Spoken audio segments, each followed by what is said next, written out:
Welcome to the Fundraising Elevator, where we're all headed up. This podcast is a production of ElevateNonprofit.com, an online learning platform for fundraising event professionals. We're coming to you today from the studios of the AV department. Please welcome our hosts, Kristen Steele and Samantha Swaim. Welcome to the Fundraising Elevator, where we are all headed up. Today, I am thrilled to have with us Susan Howlett. Susan is someone that has worked with boards and board engagement and is just such an expert in the field about how to empower boards. She is an author, she is a coach, she is a teacher, she is someone who has been a mentor to me, and I am just so honored to have her here. Kristen, why don't we do a formal introduction of Susan before we jump into the conversation? Yeah, I have to fangirl first, actually. I feel like we have been traveling in circles with Susan for a while, which was a dream come true because we'd been following her work for a long time before that. And I'm just so humbled to have one of our mentors and one of the giants in the nonprofit education space here with us today. So, official bio time. Susan Howlett, her is a consultant, author, speaker, and facilitator. For 30 years, she led the University of Washington's fundraising certificate program.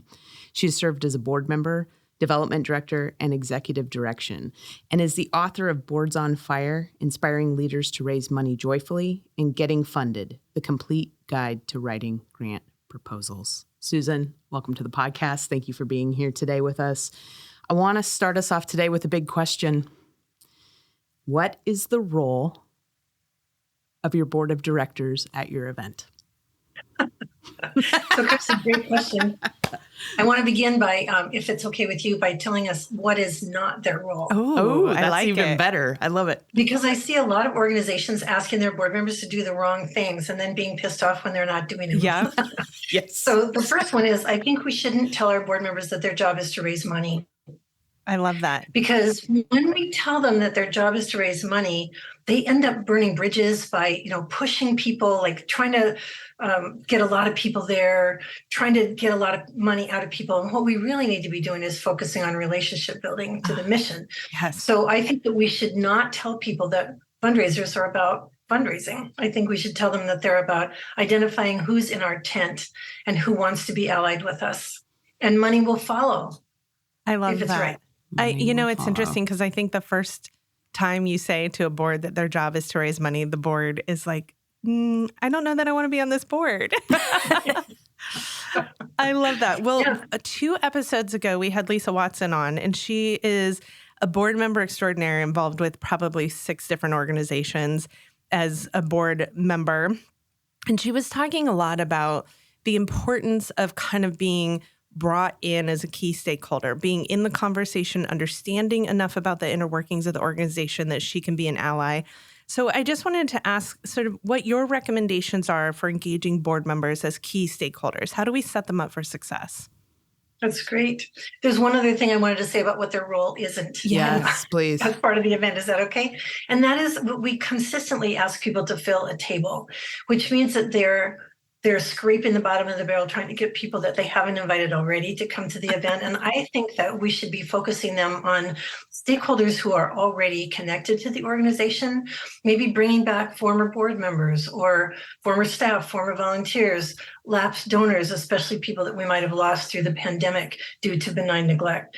So I think that we should be asking our board members to invite just a handful of carefully curated prospects to our events. Yeah. And maybe discern which stakeholders might need attention who have drifted away from us or something like that. I think we should focus on them deepening relationships between people and the mission before we invite them to the event, and engaging in radical hospitality before, during, and after the event. Oh, that's one of my favorite terms, radical hospitality. Tell me how does that show up for you with a board at an event? Well, there are several ways. One is that I think our board members need to be told that their job is not to consume the event. They're not attendees at the event. They're on duty. And their job is to make sure that every single person in that room feels seen and heard and known and valued and attended to. So that's what radical hospitality means, that every single person feels like they've been acknowledged and stewarded through the event by a leader. We have a really good example of this that just happened. We're in the midst of gala season, as we talked about when we were first getting tuned in. And we had an organization that previously had in their event 600 people.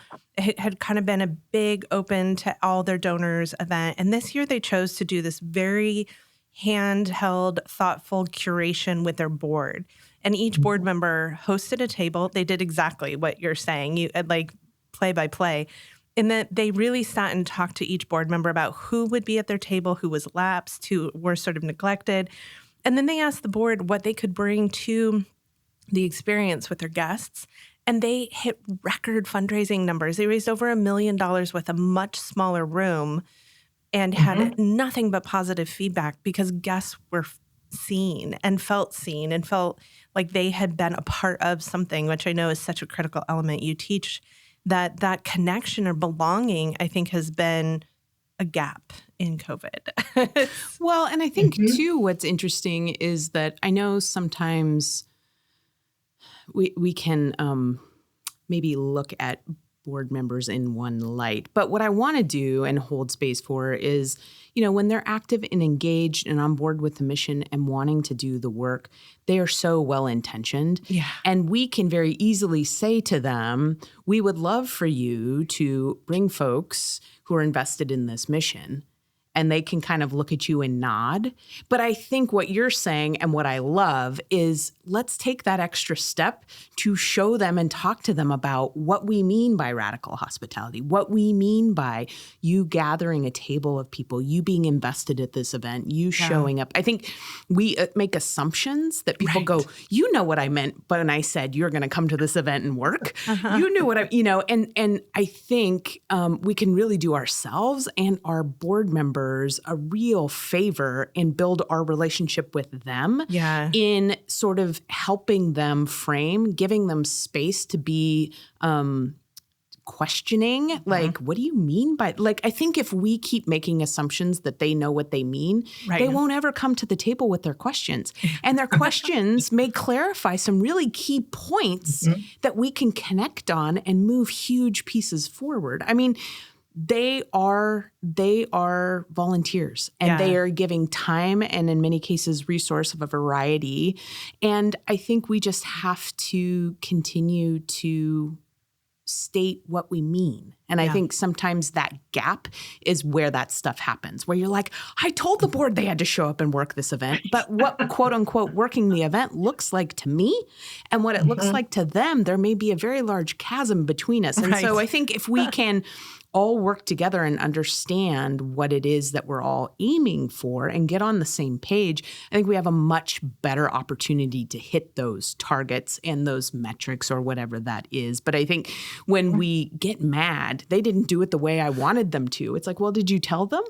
No. Well, I assume they understood. It's like, oh, geez, we're missing an opportunity for your board member to be seen, to be known, to participate in exactly that same way. So I think if we want them to activate stakeholders and donors in that way, we have to activate them in that way. And they have to feel that and have that modeled for them so that they know how to go out and sort of create those ripples in the event and in your world of philanthropy as well. Well, and Kristen, I'm glad you said that because, in fact, you said 10 things that I wanted to One of them is that we need to see each one of them as an individual because I see what I call a y'all come approach. We go to a board meeting and we tell everybody they're supposed to do the same thing. You all need to fill a table of 10. You all need to do blah, blah, blah. And I think that we need to show them that we see them as unique individuals. Yes. Each of them has a particular relationship to the mission. Each of whom has different skill sets. Like my husband would be a good photographer because he's really shy, so he can hide behind a camera all night and take good pictures. I'm an extrovert and I want to be out in the room working, talking to people and listening to people. So we need to find out what makes their heart sing and make sure that that's what they've been assigned to do. Because if you make people do things they're uncomfortable with, they're going to screw up and they're going to not like it and it won't have good results. Well, and they won't keep coming back to the table. Like when their heart sings at an event, when they know what they're there to do, they feel capable and supported in doing it and feel successful that they've done it, that demystifies the whole process for them. And they can continue showing up for you and your mission in that way when it's not an event, right? Which is, and that's when we the key. show them what it feels like to be seen, then they know how to treat other people in the same way. I also wanted to talk about when you were essentially saying that it's better to have a smaller curated audience than a great big one.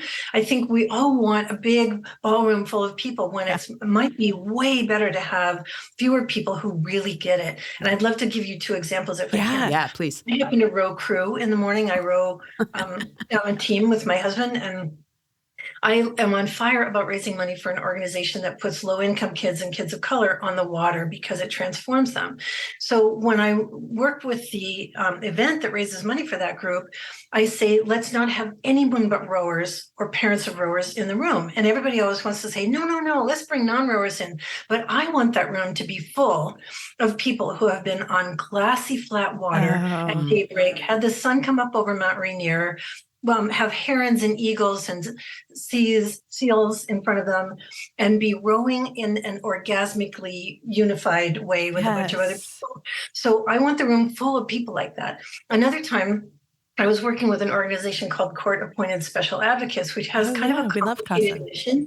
And I wanted them to fill the room with nothing but court appointed special advocates, people who were doing that or had done it. And they said, no, we need more people. I said, if you have people who totally get it, who have immersed themselves in this organization, you will raise way more money because you won't have to stop and explain everything and start from scratch with people.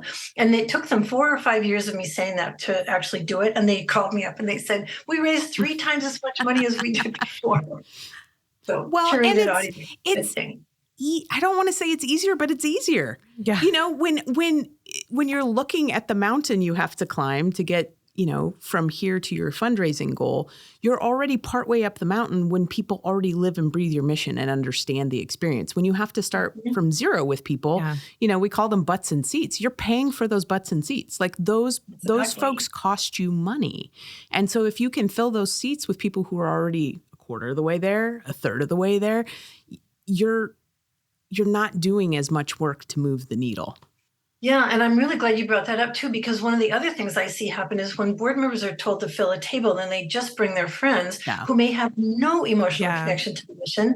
Then when that board member rolls off the board, we lose the donor too. Yeah, because they weren't good prospects in the first place. Yeah, exactly. Well, so how do we help our donor feel, or our board member feel like they are part of this organization, like that they're not just there for a once a month meeting, which is funny. I think we laugh about that idea of like being a board member as a once a month meeting. So how do we help them feel a part of it, feel connected to it, feel invested in it?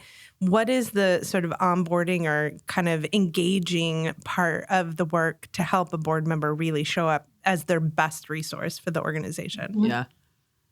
So can I tell you a couple of stories to answer that question? Of course. So one time I was working with an organization that helped kids who had recently been either sexually or physically abused. And they wanted me to bring in, or they wanted to bring in staff people to a board retreat to tell people about their programs. And I said, just shoot me now. I can't imagine the way to do that. And they said, well, how are we going to help the board understand our programs? And I said, let's have them physically experience what it means to be one of those kids. So we brought the board members in and walked them through the process of what a kid goes through when they come in there. The first room that they went to was a room where law enforcement interviewed the kid about what had happened. And so we were standing behind one of those two-way mirrors, and one of the board members pretended they were the kid and got interviewed by a police person. Oh, wow. The second room was a room where the kids got physically examined. And so we had one of the board members get up on the gurney, and he looked up at the ceiling and he saw all these things that were stuck to the ceiling. They're little like sticky toys that you can throw and they stick. And he said, what are all those things on the ceiling? And the staff person said, well, we give those to every child who comes in here for an exam. And we tell them that they get to throw one up too. And all the other ones were thrown up there by kids who'd been through what they just went through. Oh, wow. Huh. Are you going to remember that? Yeah. Those board members remember that after physically being there. The next room was the room where they met with the prosecutor to find out what was going to happen with their case and so on. But after that, the board members were like, got it. Yeah. Absolutely. And then they wanted to do that with their donor prospects too. So a couple of other stories. I work with a lot of symphonies all over the country. Yes. We're having the board members come in and sit in the middle of the orchestra during rehearsal so they can feel what it feels like to be completely surrounded by the music, an experience that most people don't get. Yeah. I also work with a lot of research hospitals all over the country, and we're having board members come in for a lab crawl. We give them a white lab coat and a glass of wine, and we let them hang out with the scientists and look at their beakers and their microscopes and so on, and talk to them. I call these water cooler experiences. Like, people are going to go to work the next day and tell people what they did. Yes. I also work with a lot of museums, and we'll have the board members meet with a curator and see some archived things that are in the archives that aren't out on display. Like, one time I was working with a group where we brought a bunch of undiscernible things out from the archives, and the curator put them in the middle of the table and said to the board members, tell the other people at your table, discuss this. What do you think this is or was? And people just lit up, coming up with all kinds of ideas about what that could have been. And so when the board members left that meeting, they were like, this museum's full of really cool stuff. And they wanted to go tell other people about it. So I like to engage board members in, say, citizen science, where they're asked to go out on the land that your land trust is trying to preserve and do, like, take measurements of something. Or maybe have everybody watch a TED Talk together and then talk about how that TED Talk relates to your mission. There's several that I can think of, but I'm sure you've seen a TED Talk that's about your mission. One of my clients did a blind simulation because they served people who were blind, but no one on the board was blind. And so they pretended for half a day what it was like to be blind. We took them through a sensory garden where they got to use their noses for stuff, which was cool.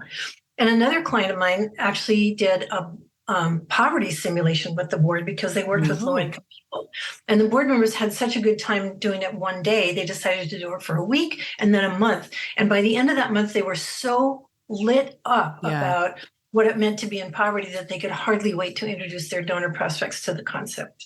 So that's what I'm talking about. Those, like, insert the board in the mission so they feel it. And then they'll invite other people to do that too. I'm also having a small epiphany. Yeah. That this exercise could also perhaps impact / break down that wall that sometimes exists between development and program staff. Yes. You know, that I think what you're speaking to is, you know, when program staff are looking at development and saying, you don't get it. And you're, you know, you're writing all these stories and newsletters and going out and doing all these things, and you're not getting it. And they get very protective, right. of clients and work and what that is, that I do wonder if that experience of mission and them being in the mission together could create collaboration around storytelling and philanthropy in a really different way. Well, I could see all of those things. I mean, they're really immersive experiences that I could see all of those things breaking down barriers between the board and the team, breaking down barriers between development staff and program staff, but also an opportunity to bring donors in and do similar things.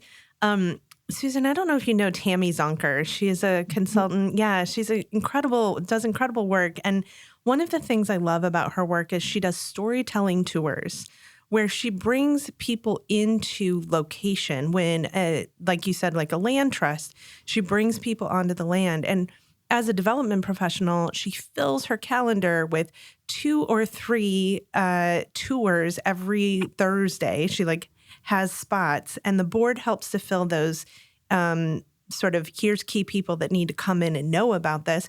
And then she'll take them out on the land, or she'll take them through the learning center and give them that same experiential level. I think of all of the boards that I've served on where I've just had people talking at me for hours in these big general terms, like, we need all of you too. And it's just like numbing, because you don't know, is that my responsibility? Do I need to fill all of the tables at the event? That I appreciate this idea of both seeing each individual board member and what they bring to the table, and then immersing them so that they have their own personal experience to share in the work, I think that moves the needle so much further. And what if it was flipped? What if you immerse them in the work? What if you got them on board with the mission in a really, really different way? And then you had your one-on-one with them prior to the event and said, what do you want to do? Yeah. How do you want to help? Great. What does that lean in look like? They may come to the table with things you haven't even thought of yet, Right. inspired by their sort of new set of lenses on the mission and how they can participate. That could be a really interesting sequence of pieces. So, Kristen, I have a really good story about that. Can I take a second? Please and tell? do, Yes. yes. I was working with a board that was they were the board of a mental health hospital. And the board was really reluctant to bring donors in because it was about mental health. Yeah. And they realized that there was one woman on the board whose son had been deeply served by the hospital. And she said, I'll take any one of you on a tour and show you all the things that I learned by having my son there. That's powerful. And she said, I could do a tour a week. I love this place. And I know all the doctors and I know all the programs, and I'll take everybody on a tour once a week. And they never asked her to do that before. And she was so on fire to take people on tours that she never stopped. So, and it That's got amazing. all the other people more comfortable talking about mental health issues, which was really great. And then she becomes a peer resource for them. Right. Right. Other fellow board members to sort of answer questions that maybe they do. That's awesome. I love that. I love it. All That's right. awesome. So we touched on some of these things about the event, but let's dive a little bit more about how the board can show up. So what would you want the board to do? And these are big frames, sort of before, during, and after the event. What a delicious question. So I think that the before part is about being really strategic about who's going to be invited. Like we said, curating it so you've got fewer people who are the right people. And then making sure that those people that you've given them time to cultivate some folks ahead of time and have some of these immersive experiences or whatever. And invite people to a focus group or something, or ask their opinion about other meetings or other events they've gone to that sucked or whatever.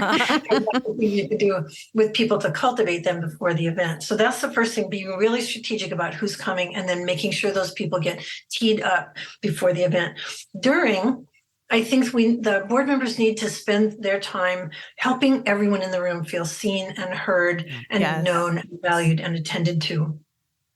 And then afterwards, I think we need to make sure that they know how to write kick-ass thank you notes, whether they're gave or not, immediately afterwards, and then download whatever they learned about people by talking to them to the development staff so that gets in the records. Because if someone pours out their heart to you and the organization doesn't remember that, months later, that's a slap in the face. Yeah. That's like telling a first date something really vulnerable and then they never bring it up again. That's like, wait, I made myself really open to you. So we need to be able to capture stuff that donors told us at the event. Like somebody might be really nervous that their daughter's going away to college this next month, or somebody just bought a new car and they're really excited about it. Just reflect those things back in a note right after the event saying, I saw you.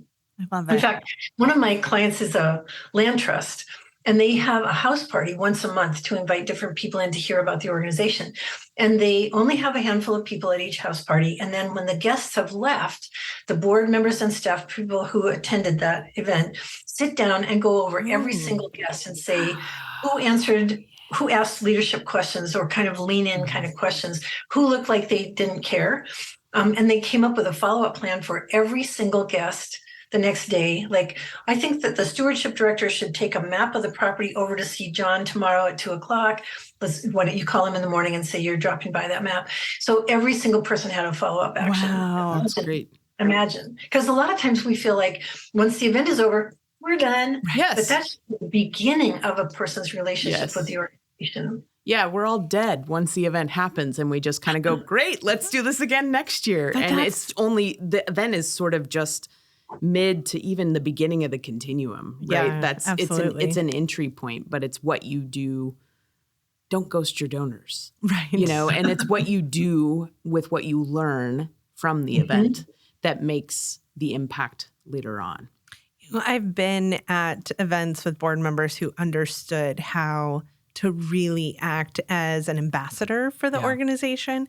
And one of my favorite stories, I think I've actually talked about it on the podcast before, is walking into an event where I didn't know a lot of people, but the board member knew me and came over to me, introduced, said hello, made me feel like I was expected, that they were happy that I was there, and then spent about 10 minutes introducing me to a couple of folks, and then left me in conversation, like did a nice little sort of first date introduction of like, you know, you're both in fundraising and do you know you're both from the Midwest, and like did a quick introduction and then left. And that then allowed us to have a conversation.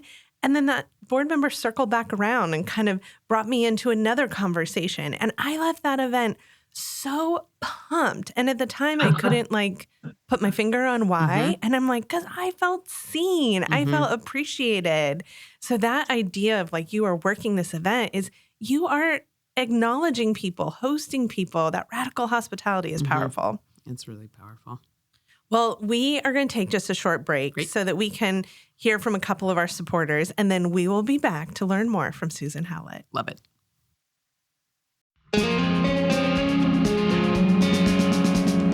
The Fundraising Elevator is recorded at the AV department in Portland, Oregon. For years, they've been our trusted partner, delivering exceptional audio-visual production and videography for nonprofits. In 2020, they transformed into a dynamic live streaming studio, producing more than 900 virtual and hybrid events. Now, we embark on an exciting journey together to bring you this podcast. Seeking the best in live events, video production, and live streaming? We proudly recommend our friends at the AV department. Link in the episode description.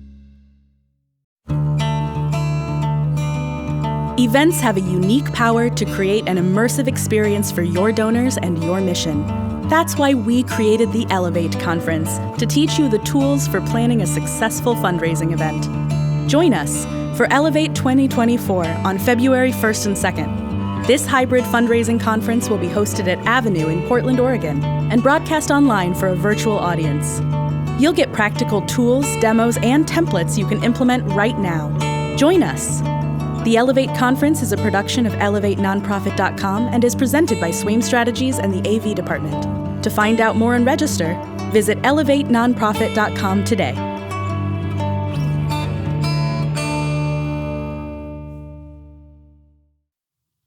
Well, welcome back. We are here talking about board engagement, and specifically board engagement in relationship to our events.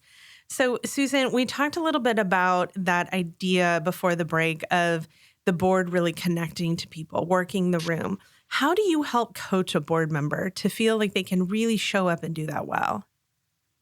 I love that you use the word coach, because I think a lot of times we just tell people you're supposed to go to this event and work the room, and they don't know, like, what does that mean? And so there are a couple of things that I think we need to practice, because we don't use these muscles very often and we're not good at them. The first one is asking open-ended questions of other people and shutting up while they answer them.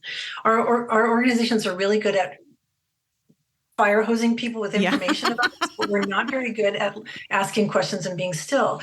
So I think we need to spend time at board meetings, maybe several in a row before an event, and spend just 5 minutes practicing what open-ended questions could you be asking people at our events so that they feel like they had a chance to tell their own story about their relationship to the mission or why they're there or whatever.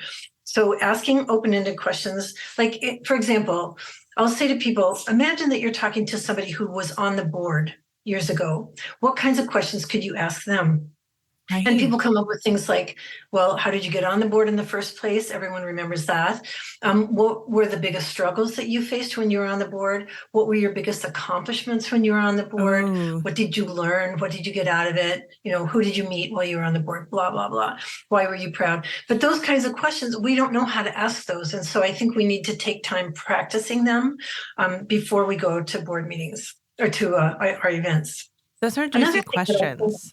Those are really juicy questions. Like, there's a lot that could be rewarding to the board member to get those answers, right? To hear that maybe their struggles were so much harder when the organization was first starting, or to hear that they had some accomplishments that they could take and move forward with. I mean, those are good, juicy questions. Yeah. Okay, I cut you off. Sorry. The other things? Right. Another thing that we're not good at is telling stories of impact on end users rather than talking about activities and programs. Most board members have been told to like memorize an elevator pitch, which no one wants to listen to, right? And I've never seen a board member use one ever after all the practice. So I think that we need to figure out how to tell a story of impact on someone who's been served by the organization or been affected by it somehow.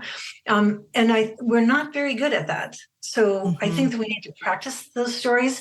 And one thing that I heard Kristen say on another podcast was that it has to be a story of one. So a lot of times our organizations want to tell how we serve many people. Yeah. Right. We know from brain research that doesn't stick in our brains. What we need to hear is a story of one being served, whether that's one tree or one animal or one forest or whatever, one orca or something. But we need to practice telling those stories. And a lot of times people, if you tell them you have to tell your story in 30 seconds, they don't know what 30 seconds is and they'll take 5 minutes, which no one wants to listen to. So I really think we need to practice with board members. How do we tell a story of impact in 30 seconds? I also wonder. Sorry. Well, I'm also wondering on that, back to the point we were talking about earlier, what happens when you've taken your board member inside the mission. Right. And then they can actually tell a story of impact that they've witnessed and or participated in. Yeah, their experience. And then it's not an elevator pitch they're trying to memorize. Did I get that name right? Was the name of the program right? It's like, none of that matters. Like, if it had resonance for you and you can actually speak to me like, I saw this thing that changed my mind about how this organization does work. Let me tell you, all of a sudden we're having a different conversation. Exactly. It's just like your introduction of me, Kristen. Nobody remembers what you said except that you were a fangirl. Yeah, and of course. It's the same kind of thing, right? Yeah. Well, the other stuff is Charlie Brown adults talking, yes, right? Yes, exactly. Well, so what other ways would you coach folks? Sorry. Yeah, what other ways would you coach folks? I'm sorry, we cut you off. No, that's good.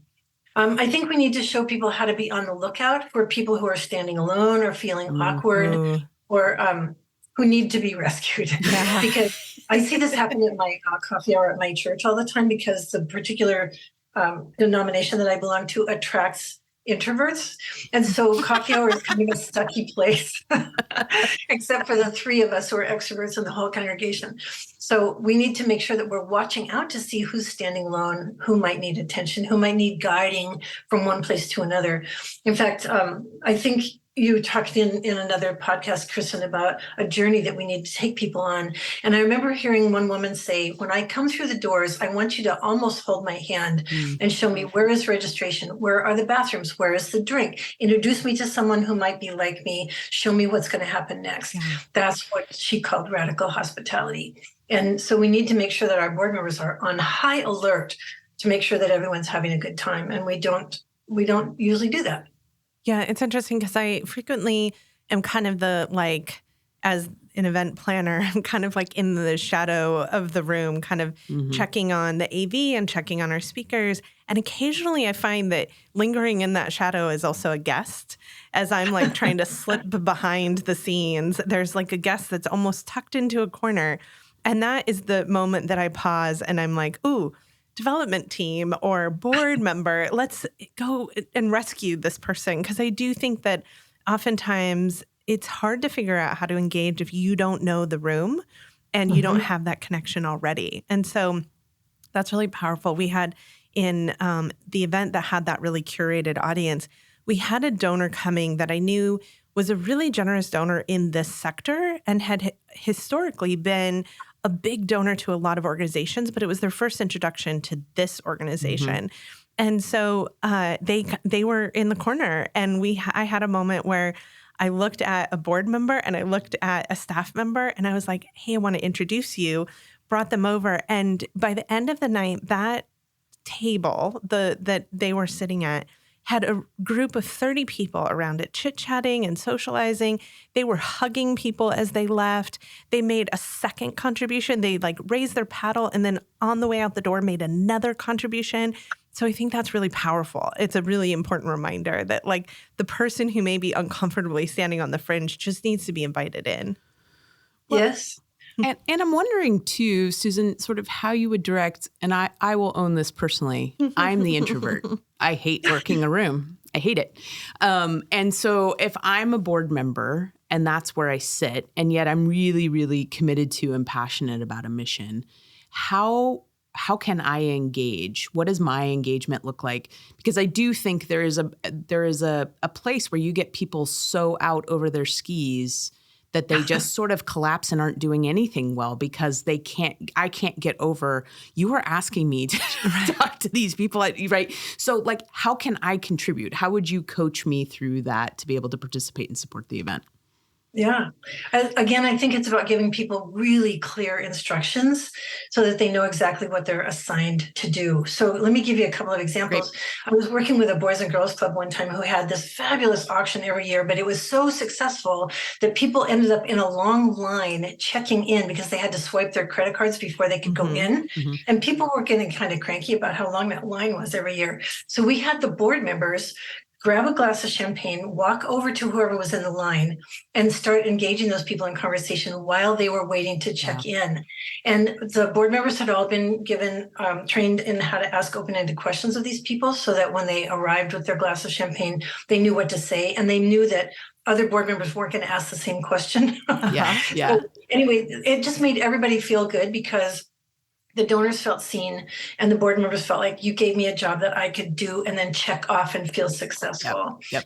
So that was one example. Another one was one of my students at the university got a new job and his very first assignment was to put on a donor appreciation event that they did every year.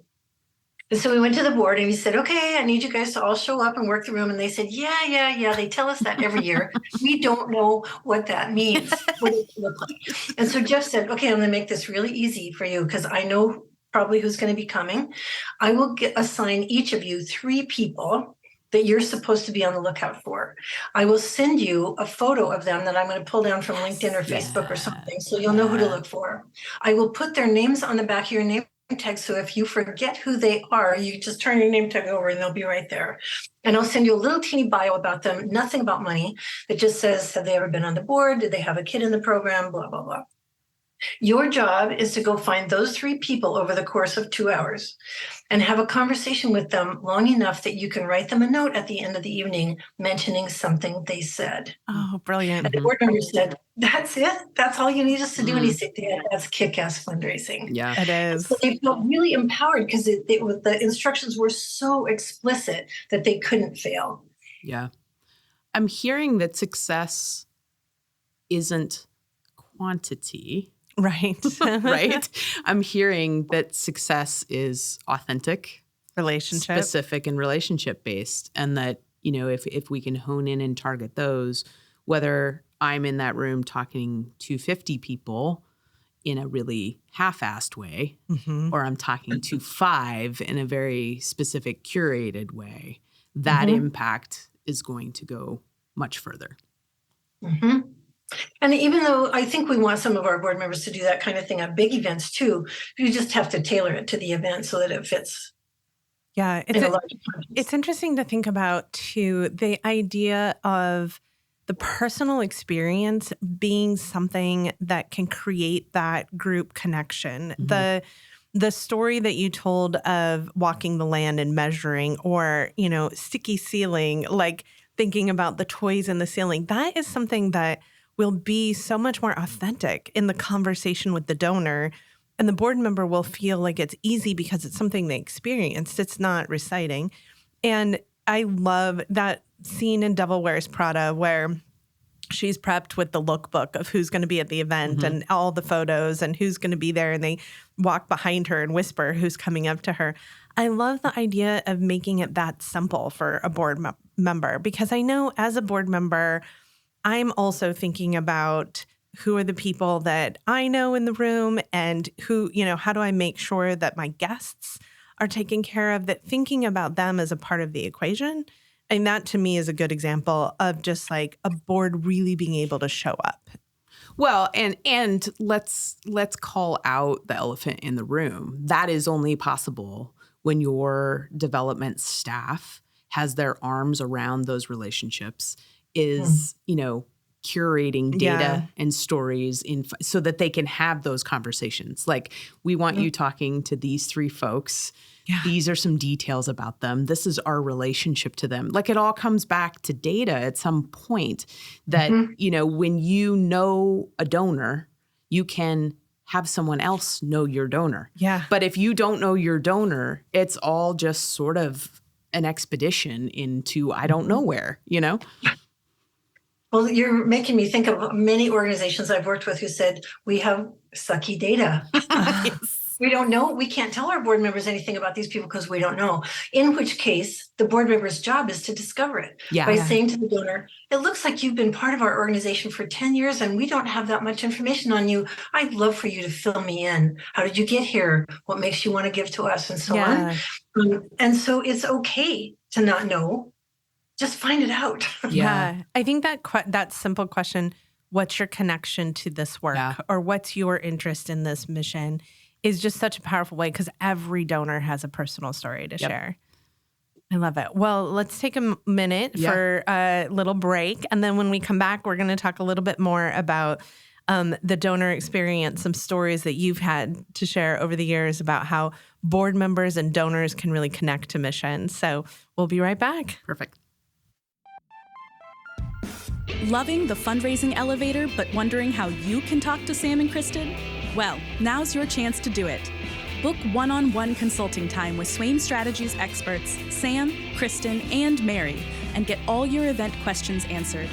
Our team has you covered on strategic planning, fundraising strategy, storytelling, data tools, and registration support. Get the tools and the help you need to make the most impact at your fundraising event. Book at elevatenonprofit.com. The link is also in our show notes.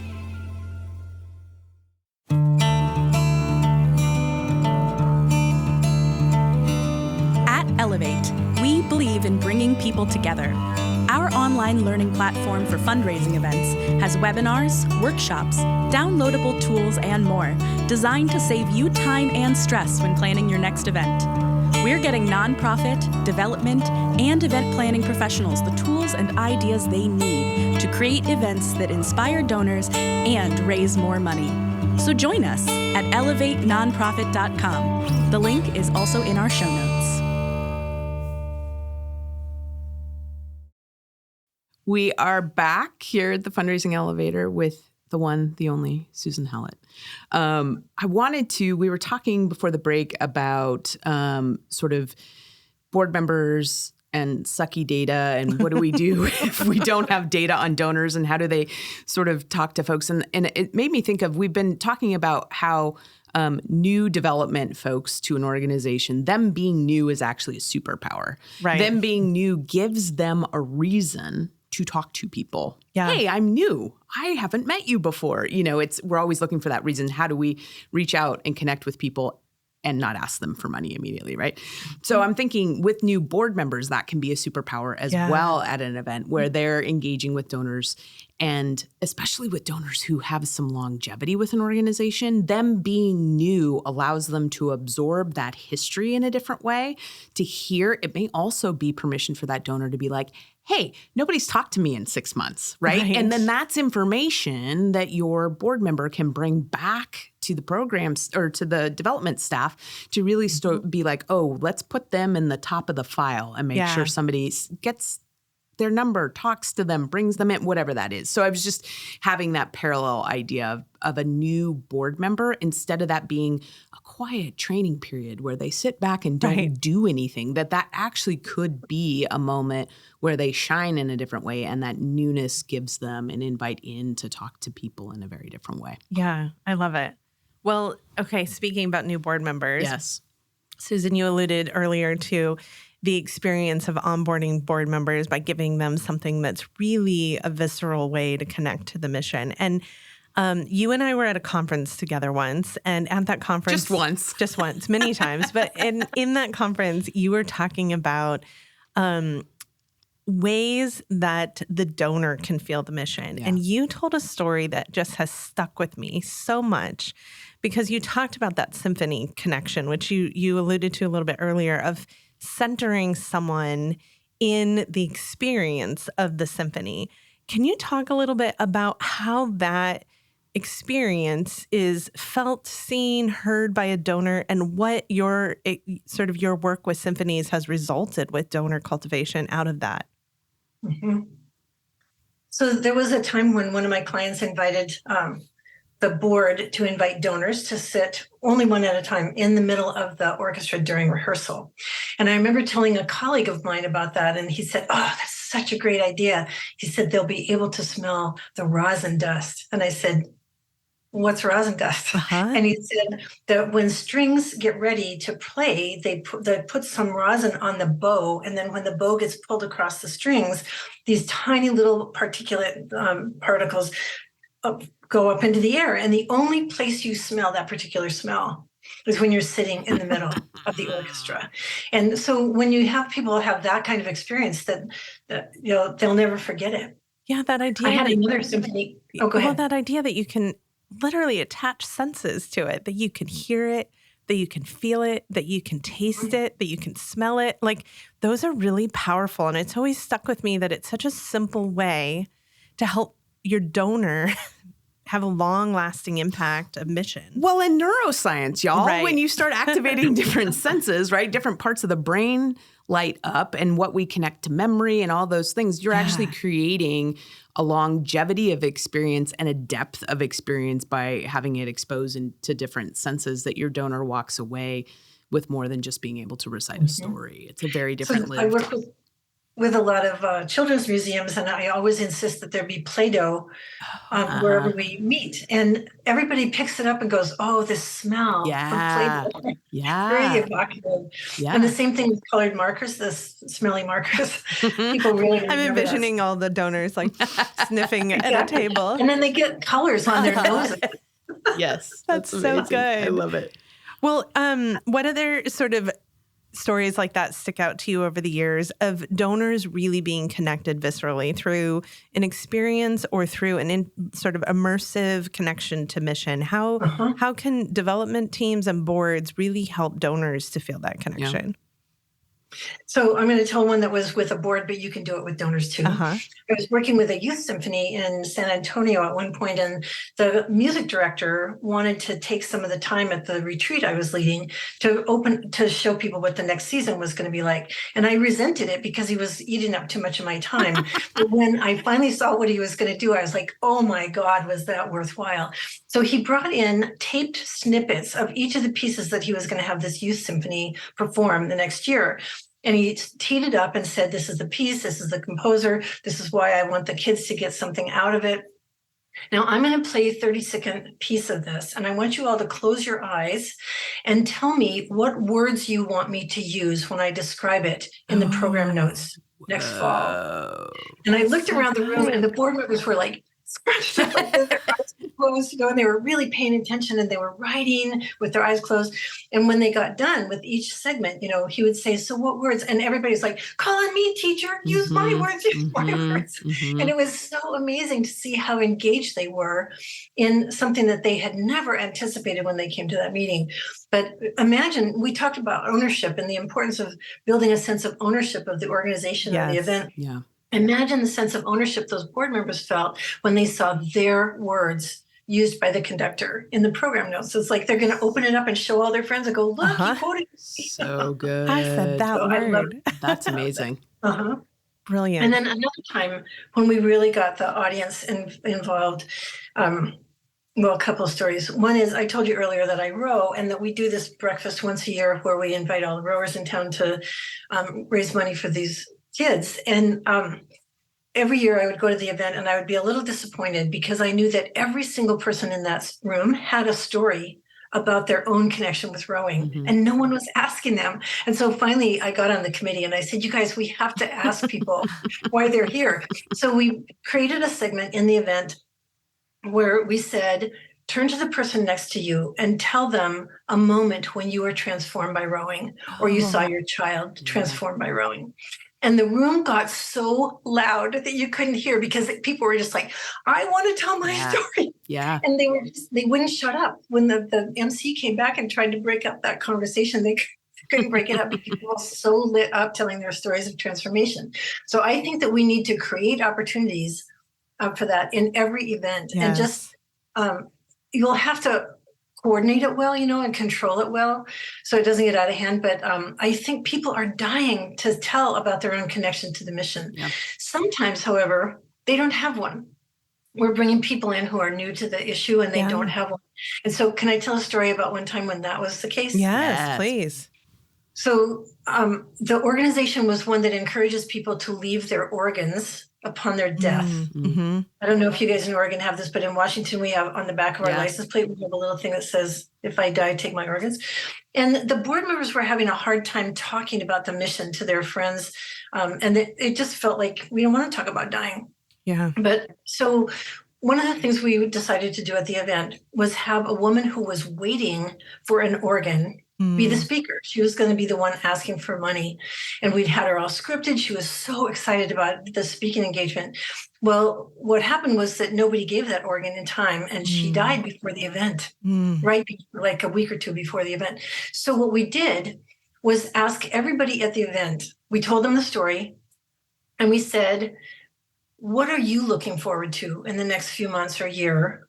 A trip, a graduation, a move, a new job or whatever that you might miss out on if you were waiting for an organ and no one donated it. Wow, that's and powerful. Suddenly the room just went completely silent. Yeah. We asked everybody to write down something they were looking forward to and hang it on the centerpiece. We'd created centerpieces that would accommodate things being hung on there.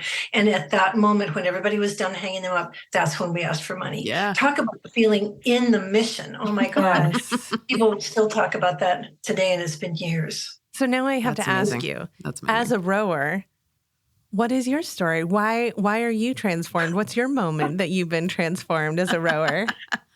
Well, there are many, but I think the most important thing was that I grew up before Title IX, so there were no sports for women, and I was never an athlete. I never was in touch with my body as a dancer or a skater or anything. And when I finally started to row in my 60s, I suddenly figured out that I had a body. Oh, wow. And it was unbelievable for me I hated not being good at something at that stage in my life when I already felt like I was on top of my game and I was so bad at rowing, but it made me feel like I now was a whole person who could use all of my body, my whole body, my spirit, my psychology, everything, my emotions when I was in the boat with other people.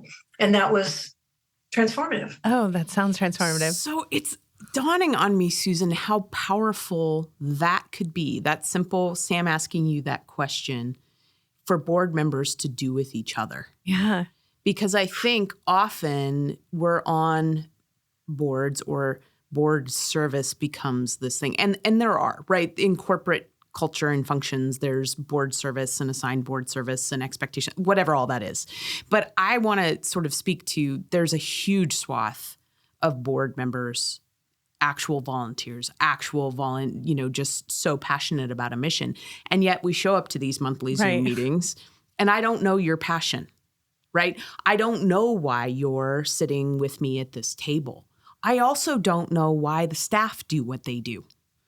Yeah. In the same ways I'm talking to donors about why are you passionate about this organization, what could happen as a board in creating that collective energy, that collective belonging, that collective power if we understood each other's stories of coming to the mission, and what can that inspire in me?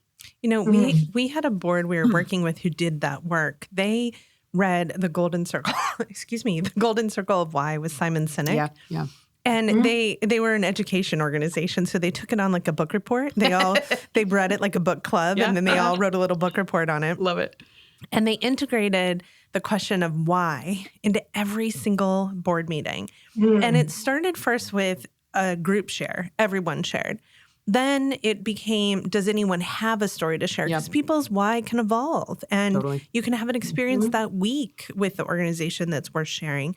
And they gave them so much fodder, like stories to share, information that just connected them deeper to mission. And that year, they reported to us that in a single year of fundraising and a school year, so 9 months of fundraising, that their board had increased their fundraising 300%. Yeah. And that was the only change that they made. It gave them talking points and connection and story. It was powerful. But not only that, like when I show up every month to my Zoom meeting, you reinvigorate me in the mission before you give me a to-do list or a voting on this thing or what are we going to do about this thing, right? Like when you start with embedding me in the heartbeat, I go better in the direction of the heartbeat, right? Like you want me out of my head. You want me leading with my heart. You want me in that part of my brain that says yes before I think about all these other sort of juggernaut pieces, right? I think as a collective, what if we do the special appeal story all the time, right? Like all that oxytocin and all that juicy stuff, you have people operating from a different place. Yeah. Which can be really powerful. So Susan, we ask everybody on the podcast to come with us on the fundraising elevator. And first we go up to the penthouse, which is where the party is. And I'm wondering if you can tell us about a great event you've been to, fundraising or not, doesn't matter, but a great event you've been to and what you think made it great. I was going to tell the organ donor story there. Which is great. That might actually be in the land of fabulous. Really quickly about, this is not exactly answering your question, but kind of, my husband and I were in charge of a capital campaign at our church to raise $17 million. And one of the things that we did was make sure that we had listening circles where every single person in the congregation got invited to someone's living room where there was no meal. There was just finger food that the guests brought. And everyone was asked 3 questions. The first one was, what's your origin story with this place? How did you get here? The second one was, tell us how you or someone else you know have been transformed by this place. And the third one was, what is your dream for the future of this place? And we just let people answer those questions. It wasn't a conversation. It was just listening one-on-one to each person answer.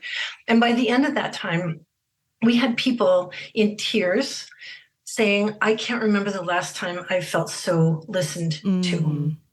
And so I think that that's one of the things that board members can be invited to participate in is just active listening with the people that they're inviting to the event, people who are at the event, after the event, just listening to people because everyone's longing to be heard and we're not offering them enough opportunities to feel heard. So if we can weave that into our events sometime, I think that would be ideal. And I love the future forward question because I think we're all working so hard in the present that if we can't actually have a twinkle of imagination of a future we're building together, that when now is hard, it's hard to figure out why am I doing this. But if we have this clear vision that we're talking about of a future that we're building together, that's so good. I love those 3 questions so much. Let's jump in and head down to the boiler room, which is where all the tools are. What are some critical tools you feel like our development professionals really need in their tool chest? I'm glad you asked that question because there's one that I'm really on fire about. The first one is that we need to offer board members an opportunity to talk about their own emotional relationship with money and asking for help because our culture has a messed up relationship with money and asking. And I think we need to get that out on the table, talk about why is that? Where did our own ideas of money come from when we were very small children? Do those messages still serve us? And understand that all the people that we're asking for money from also have relationships with money. I just think we need to talk about that at the board meeting before we send people out to the wolves to ask us. Because there's a lot of stuff to uncover there. And if we don't address it, it's just going to keep getting pushed down like a balloon in water. It's going to pop up someplace else. So that's one. I think we need to make room for conversations about people's relationship with money. The second thing is I think we really need to model what we want our board members to behave like by treating them like donor prospects and making sure that they feel seen, that they're engaged, that we understand that they have specific connections to the mission and specific gifts to contribute, and don't ask everyone to do the same thing. Yes. And the third thing that I would suggest is that we practice what we want them to do. So I remember one meeting I was out where we were asking board members to write a note to donors, and they couldn't figure out how to do it. They were all like corporate CEOs and really highly placed people in our community did not know how to write a note. So we literally had to write the content on a 3x5 card and put it in front of them. And we watched them sort of look at the 3x5 card, then write a sentence, look at the 3x5 card, write a sentence. We assume that people know how to call someone and ask powerfully for them to join you. Yeah. They don't. We think that they know how to be a good host at the event. They don't. And we think that they know how to write kick-ass thank you notes afterwards, and they don't. So we need to make sure that we're practicing the things that we want them to be good at. Open-ended questions is another one. And make sure that they feel prepared and equipped to be the ambassadors that we need them to be. Yeah, partner with them on success instead of judging them when they don't hit it. And and we have expectations for them that they are completely in the dark about. Yes. Yeah, absolutely. Well, you have put out into the world a gift, and that is your book, Boards on Fire, which I have referenced so many times. I brought literally the new kid at school with my book coming into a board meeting. Like, do you know about this book? It's such an incredible book. I want to make sure folks know about it. So Boards on Fire, Inspiring Leaders to Raise Money Joyfully. It's available at susanhowlett.com. And that's Susan, S-U-S-A-N, Howlett, Howlett.com. And there's a coupon code that you're offering for our listeners. Because she's awesome. Yeah, SWAIM, S-W-A-I-M, coupon code. Thank you for making that available. Yeah. We appreciate all of your stories and insights. We appreciate all of your research and knowledge that you put out into the sector. We are so honored to have you here. And is there anything you want to make sure folks know as far as how to find your research, how to find you, anything else you want to make sure folks know in connecting to you? Thanks for asking. Over the years, I've put a bunch of really good resources on my website, susanhowlett.com. So if you go to the Boards on Fire resources tab and then documents, there's a whole bunch of videos and checklists and good examples of things. Like one thing that I was thinking about was that I made a list of prospect information to capture so that when board members are talking to donors, they know what kinds of things to listen for and then put on a form.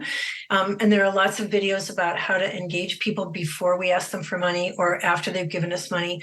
So go check susanhowlett.com, Boards on Fire resources tab, and then documents for a bunch of really cool resources that are free. Great. And we will link to all of that in the show notes. I appreciate that you always center elevating the entire sector. Yeah. It's something we believe really strongly in, that all boats rise. And I believe that you, in that same way, so generously offers so much resource out into the community. Absolutely. So thank you for doing that. Thank you for being here. Thank you for changing so much about the sector. And we really appreciate having you as a guest today.